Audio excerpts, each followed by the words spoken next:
Anche quest'anno Verde a Nord-Est ha il piacere di seguire in esclusiva con le proprie telecamere Cena di Note, rassegna che sin dai suoi esordi ha visto come principali sostenitori il Corriere del Veneto e Scholler Bank, istituto bancario austriaco.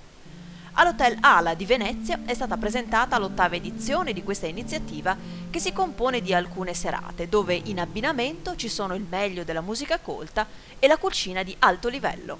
Cena di Note è cresciuta nel tempo. Le tappe sono passate da 4 a 5 ed interessa ora tutto il Veneto. Su 5 appuntamenti ne abbiamo ben 3 che sono fuori dai confini tradizionali del Veneto, e precisamente 2 in Friuli Venezia Giulia e 1 in Emilia Romagna. Quindi, dato il successo della manifestazione che ha raggiunto l'8ª edizione, abbiamo pensato appunto di uscire dai confini del Veneto. Ecco. Inizieremo invece con una serata tradizionale di Cena di Notte, che è quella all'Hotel Westin Europa Regina di Venezia, forse sulla più bella terrazza del Canal Grande, giovedì 9 giugno. E come di consueto ci sarà il grande soprano Silvia Della Benetta che eseguirà arie d'opera, a cui seguirà la cena di Alberto Foll.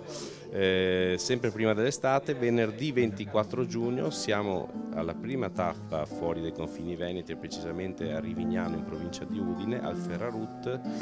In realtà siamo molto vicini al Veneto perché il locale dista pochi minuti dall'uscita autostradale di Latisana. La serata si intitola Furlani e Furlane, in omaggio a questa antica danza, la Furlano, un'antica danza che ha avuto origine appunto ai Friuli Venezia Giulia, e a rendere omaggio a questa danza sarà uno dei più noti clavicembalisti al mondo, che è Roberto Loreggian. Per quel che concerne la cena abbiamo invece Alberto Tomizzo, che è considerato uno dei maggiori chef della nuova generazione, premiato con stella Michelin e anche appartenente al circuito Giovani Ristoratori d'Italia. Preciso che quest'anno su 5 appuntamenti 3 si svolgono in locali premiati con la stella Michelin. A sposare l'iniziativa è stata Scholler Bank. Grazie di questa bella parola, sposare, perché è proprio quello che intendiamo quasi a fare, se si può dire così, perché per noi è molto importante sopportare la cultura, come lo facciamo anche in Austria, e non solo questo, ma anche portare i nostri clienti austriaci qui in Italia e viceversa, ovviamente avendo clienti dall'Italia da noi in Austria, e così facciamo l'arco tra Austria e Italia, che per noi è una regione, diciamo che siamo tutti comuni. La cultura mi pare di capire che sia uno dei valori di Scholler Bank. Sì, uno molto importante, perché sponsorizziamo anche altri festivali, quelli di Salisburgo, quelli di Bregenz, quelli di Linz, e siamo anche partner dell'Opera di Vienna, e ovviamente la cultura è per noi molto molto importante, ma anche poi nel nostro mestiere cerchiamo di avere una cultura diversa.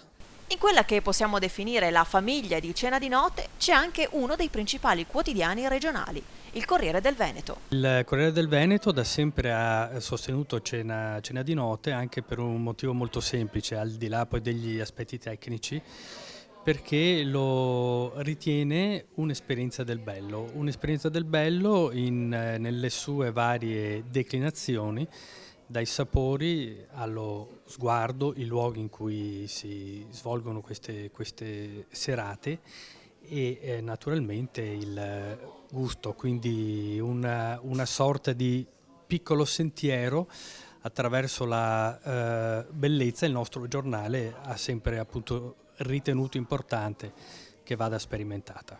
Appuntamento con la prima tappa di Cena di Note allora giovedì 9 giugno all'Hotel Europa Regina di Venezia.